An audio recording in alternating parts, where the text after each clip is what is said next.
Bonjour et bienvenue sur la Maïeutique. Nous voilà pour parler du grand reset de Davos, de la grande réinitialisation. La grande réinitialisation ou le grand reset, c'est une initiative qui a été lancée par le Forum de Davos, par le Forum économique mondial en 2020. Elle propose de repenser et de réorganiser les systèmes économiques, sociaux et environnementaux dans le contexte de l'après-pandémie de Covid-19. Cette proposition a suscité des débats intenses, divisant l'opinion entre ceux qui la soutiennent et ceux qui expriment des critiques, parfois en avançant des perspectives qui peuvent sembler excessives. Mais cela reste des opinions légitimes. À l'origine, l'idée a été introduite par Klaus Schwab, fondateur et président exécutif du Forum de Davos, en réponse aux perturbations profondes provoquées par la pandémie. Selon Schwab, cette crise constitue une opportunité unique de réinitialiser nos systèmes mondiaux, afin de les rendre plus équitables, durables et résilients. Alors, avant de rentrer dans le détail, on remarque que ces gens retombent toujours sur leurs pattes. Une pandémie et hop, ils en profitent pour tirer leur épingle du jeu. En politique, il faut toujours retourner une situation à son avantage. Alors, la grande réinitialisation vise plusieurs objectifs majeurs. Et vous allez voir, le piège tendu est très intéressant.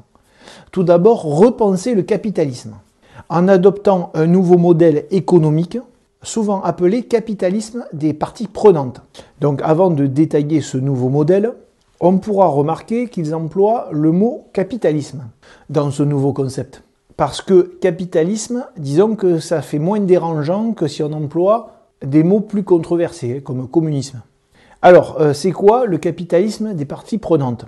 C'est en fait un modèle économique qui élargit les objectifs traditionnels des entreprises, pour y inclure l'intérêt de toutes les parties prenantes, et donc pas seulement celui des actionnaires. Contrairement au capitalisme classique, qui met l'accent sur la maximisation des profits, en particulier pour les actionnaires, ce modèle cherche à équilibrer les intérêts de plusieurs groupes concernés par l'activité de l'entreprise. Donc c'est quoi les parties prenantes? On a les employés, où on peut améliorer les conditions de travail, des salaires équitables et donner des opportunités de carrière. Il y a aussi les clients, où on doit faire attention à leur satisfaction, prendre en compte la qualité des produits ou des services. Dans les parties prenantes, on trouve aussi les communautés locales, donc contribuer au bien-être social et économique des régions où l'entreprise opère. On trouve aussi les fournisseurs ou les partenaires, avec lesquels il faut avoir des relations commerciales justes et durables. Donc bien évidemment, on trouve aussi l'environnement, où il faut réduire l'empreinte écologique. Sans oublier les actionnaires, même s'il reste une partie prenante, ils ne sont donc plus les seuls à être pris en compte. Alors, ce concept n'est pas nouveau, mais il a gagné en visibilité ces dernières années, grâce à des figures comme Klaus Schwab. À Davos, il a défendu le capitalisme des parties prenantes comme une alternative au capitalisme classique. Il considère le capitalisme actuel comme trop axé sur les profits, souvent au détriment de l'environnement et des inégalités sociales. Donc le Forum économique mondial a adopté ce modèle comme une voie possible pour réorganiser l'économie mondiale face aux crises, comme le changement climatique et les inégalités sociales, et la perte de confiance envers les grandes entreprises. Donc on va voir maintenant les critiques qui ont émergé sur ce capitalisme des parties prenantes. Bon, déjà il y a un manque de clarté sur les priorités à adopter. Ensuite, il y a le risque que certaines entreprises disent s'y engager pour leur image, mais sans que ce soit vraiment mesurable. Sans compter qu'il y a des difficultés de mise en œuvre parce que les entreprises sont jugées sur un bilan financier, ce qui peut rendre difficile la prise en compte des objectifs environnementaux et sociaux. Alors, si on peut résumer, le capitalisme des parties prenantes cherche à concilier performance économique, responsabilité sociale et environnementale. Il s'oppose à une vision purement financière du capitalisme, en plaidant pour une gestion équilibrée et égalitaire. Cependant, sa mise en œuvre reste complexe et soulève beaucoup de débats. Alors, ce qui est intéressant, c'est que si on reste en théorie, ce capitalisme des parties prenantes semble un modèle à suivre. Il est difficile de s'y opposer. L'idée d'arriver à en prendre en compte l'ensemble des parties qui composent une entreprise est séduisante, surtout dans un objectif de société plus apaisée et solidaire. Le problème, comme souvent avec ces modèles mis en place en théorie, survient lorsque l'on passe à la pratique. Parce que si l'on regarde par exemple les structures publiques, elles appliquent en partie déjà ce capitalisme des parties prenantes. Mais les organisations publiques, la mairie, le département, ne sont pas soumises aux mêmes contraintes que le privé. Elles n'ont pas à générer une rentabilité immédiate et n'affrontent pas une concurrence directe. Dans ce contexte, il paraît logique d'intégrer des politiques favorisant l'insertion de personnes qui auraient plus de mal à trouver leur place dans le secteur privé.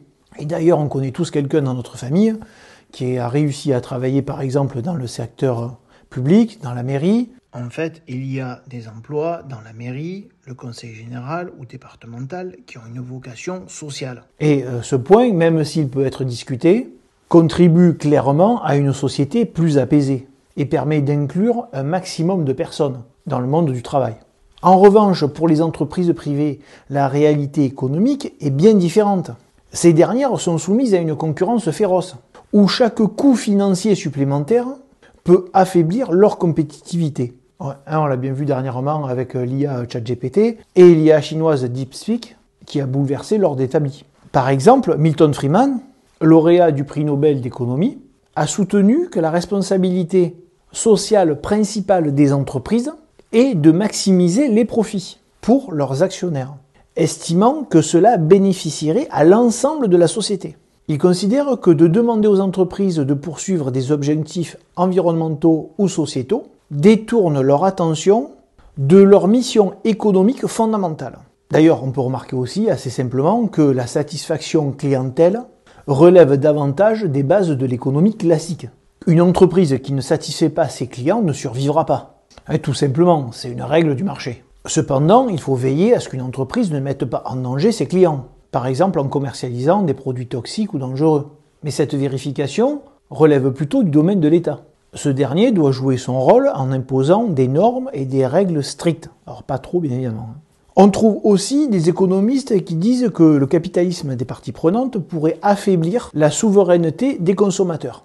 Ils soutiennent que dans une économie de marché, les consommateurs dictent la production par leur choix d'achat. Du coup, en élargissant l'objectif des entreprises au-delà de la satisfaction des consommateurs, on risque de diluer cette dynamique, ce qui pourrait entraîner une moindre efficacité économique et une réduction du bien-être général. Alors, je rappelle qu'il ne faut pas focaliser uniquement ce discours sur la France, le capitalisme des parties prenantes, où les normes et les contraintes sont déjà bien développées et la fiscalité y est l'une des plus importantes du monde. Il est important de noter que le capitalisme des parties prenantes, promu au Forum de Davos, est une proposition à portée mondiale. Et ce n'est pas un discours seulement centré sur notre pays. Donc au final, l'idée serait que si les entreprises elles-mêmes ne prennent pas l'initiative de faire ces efforts, des normes et des impôts pourraient être instaurés pour que ces objectifs soient atteints. Cela permettrait une concurrence équitable entre les entreprises de chaque pays. Par exemple, on pourrait imaginer un impôt uniforme de 30% sur les bénéfices des entreprises, dont une part serait dédiée aux projets environnementaux et sociétaux. Et ce système garantirait que toutes ces entreprises participent à ces efforts, sans que certaines soient désavantagées par rapport à leurs concurrentes, puisque tout le monde paye le même impôt. Et de même pour des normes internationales. Elles pourraient donc être mises en place pour encadrer des enjeux comme l'équité salariale, la durabilité des produits ou encore les pratiques des actionnaires. Ces garde-fous permettraient de s'assurer que les entreprises respectent des règles de responsabilité sociale et environnementale tout en évitant les abus. Alors, je ne sais pas si vous voyez un peu le tour de passe-passe. Dans un premier temps, Klaus Schwab demande aux entreprises de s'investir dans des domaines qui ne leur permettent pas de gagner en compétitivité. Mais bien évidemment, dans un contexte de concurrence mondiale, elles ne peuvent pas répondre à ces exigences sans y être contraintes. Donc c'est là qu'apparaît en toute logique la solution, proposer l'instauration de normes internationales et d'impôts mondiaux, et cela, au final, mène à l'idée d'un gouvernement mondial, pour répondre à tous ces défis, qu'il s'agisse d'écologie, de climat, d'égalité, toujours pour le bien de tout le monde en fait. La grande réinitialisation repose sur 3 piliers principaux. Le premier concerne la gouvernance économique et sociale, avec une volonté de promouvoir une coopération renforcée entre les gouvernements, les entreprises et la société civile. Le second pilier se concentre sur les investissements durables en redirigeant les flux financiers vers des projets qui respectent l'environnement et répondent à des objectifs sociaux. Et enfin, le troisième pilier met l'accent sur la transformation numérique, en utilisant les nouvelles technologies pour améliorer les infrastructures, l'éducation, la médecine et l'accès aux services essentiels. Bon, cependant, cette initiative n'échappe pas aux critiques. Certains dénoncent une perte de souveraineté, voyant dans cette réinitialisation une tentative des élites mondiales d'imposer une gouvernance centralisée, au détriment des États-nations. D'autres reprochent au Forum de Davos de défendre avant tout les intérêts de grandes entreprises et des milliardaires, renforçant ainsi une concentration excessive de pouvoir. Et des inquiétudes sont également exprimées quant à une éventuelle limitation des libertés individuelles, qui pourrait être justifiée par la nécessité de garantir la durabilité ou la sécurité. Alors, du côté des soutiens, nombreux sont ceux qui y voient une opportunité d'affronter des crises profondes qui menacent le monde. Climat, inégalité, pandémie. La grande réinitialisation est soutenue par des institutions comme le FMI, des dirigeants politiques et des dirigeants de grandes entreprises, qui y voient une chance de redéfinir les priorités globales. Donc en résumé, la grande réinitialisation est une tentative de réorienter les priorités mondiales pour construire un monde plus durable, inclusif et technologique, après la crise de Covid-19. Si certains considèrent ce projet comme une réponse nécessaire face aux défis mondiaux, il reste controversé en raison des craintes liées à une centralisation excessive du pouvoir et à une potentielle érosion des libertés individuelles. Alors il ne faut pas oublier ce que l'on a vu dans une précédente émission, c'est-à-dire que Klaus Schwab, quand il a créé le forum de Davos en 1971, il avait un objectif clair. D'ailleurs, il ne s'appelait pas le Forum économique mondial, il s'appelait juste Forum économique européen. C'était regrouper les dirigeants d'entreprises, et pas les dirigeants politiques, c'était uniquement à l'origine les dirigeants d'entreprises européennes, pour qu'ils puissent échanger et se former aux nouvelles techniques économiques qui étaient déjà présentes aux États-Unis. En fait, le but c'était de se regrouper et de former un bloc face à l'économie américaine, pour faire plus simple. Mais ce que l'on constate quand on étudie l'histoire du Forum de Davos, c'est qu'il a été très vite dépassé par son œuvre. Les chefs d'État ont commencé à trouver ce forum intéressant et se sont joints. Et face au succès grandissant, le forum a changé de nom. En 1987, ce n'était plus le Forum économique européen, mais c'est devenu un Forum économique mondial. Depuis plus de 50 ans que Klaus Schwab préside le Forum international, il a clairement suivi une politique de clientélisme. Il s'est aligné sur la montée en puissance de son forum. Ce qui, à l'origine, était une initiative louable, dans un contexte de compétitivité économique entre l'Europe et les États-Unis, a fini par s'éloigner de sa ligne directrice, pour s'adapter à un cadre toujours plus grand et devenir à un ordre mondial. Schwab, avec le succès de son forum, a vu son influence s'accroître considérablement. Dans un article du Figaro, en 2025, il est appelé le maître des maîtres du monde. Cela pose une question essentielle.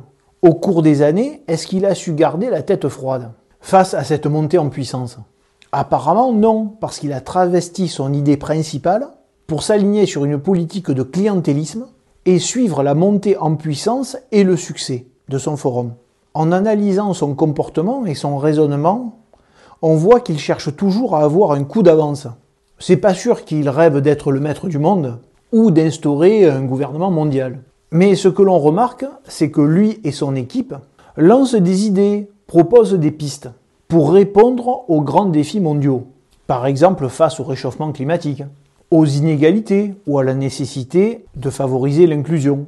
Préconisent de repenser l'économie, avec leur fameuse dernière proposition que les entreprises s'engagent dans des pratiques sociales et écologiques plus poussées. Cependant, il y a des chances qu'ils se doutent bien que dans un environnement concurrentiel très féroce, obtenir des résultats concrets pour les entreprises reste extrêmement difficile. Donc pour répondre efficacement, la seule solution qui semble émerger dans leur logique est celle d'instaurer des normes mondiales et des impôts uniformisés. Cela permettrait de niveler le terrain entre les entreprises et de garantir que ces efforts soient partagés équitablement. Donc, pour coordonner tout ça, il faudrait aller encore plus loin avec la création d'un gouvernement mondial. Un gouvernement potentiellement au-dessus des peuples et des nations, justifié par un objectif supérieur. Sauver l'humanité de la catastrophe climatique. Franchement, je crois que quand il se voit dans la glace, Klaus Schwab, et qu'il pense à ce qu'il va leur dire, cette mise en scène, et qu'il voit que tous les hommes politiques, les dirigeants d'entreprise, foncent là-dedans, il doit se dire soit qu'il est très intelligent, il est vraiment supérieur, soit que les gens sont vraiment des gros pigeons, quoi. Ben c'est effarant cette histoire. Alors, ce que je viens de dire, ce n'est pas un but affiché publiquement. Mais ce que l'histoire du forum de Davos montre, c'est que ce forum et ceux qui le dirigent occuperont toujours toute la place qu'on leur donnera. Depuis plus de 50 ans, le forum s'est étendu, s'est adapté, il a accru son influence. Il est donc légitime de se demander où tout cela pourrait nous mener dans les années à venir. Ouais, en fait, si on réfléchit 2 secondes, Klaus Schwab, il a réussi chaque fois à trouver des défis supérieurs. D'abord, c'était l'économie européenne. Ensuite, c'était l'économie mondiale. Et après, c'est des objectifs mondiaux. Et c'est pas lui qui a su se fixer une limite. Par exemple, il aurait pu se contenter de dire « Bon, moi, je fais que l'économie européenne face aux États-Unis, peut-être maintenant à la rigueur face à la Chine, face aux BRICS, mais je m'en tiens à vouloir sauver l'Europe. » Non, il a travesti son idée, ça a augmenté, il a accepté tout le monde, il a accepté les politiques, il a accepté tous les autres pays, alors qu'il aurait pu dire que certains pays, non, il les accepte pas. Et chaque fois qu'il fixe un cap, en plus, il est suivi. Donc, il doit se dire, ben, pourquoi pas fixer un cap mondial, quoi. Donc, je pense vraiment que quand il arrive au forum, il se dit, bon, je vais leur concocter un truc de plus en plus gros. Ben, pourquoi pas un gouvernement mondial? Et puis, tant que de toute façon, ils disent amen, on fonce. Merci et au revoir.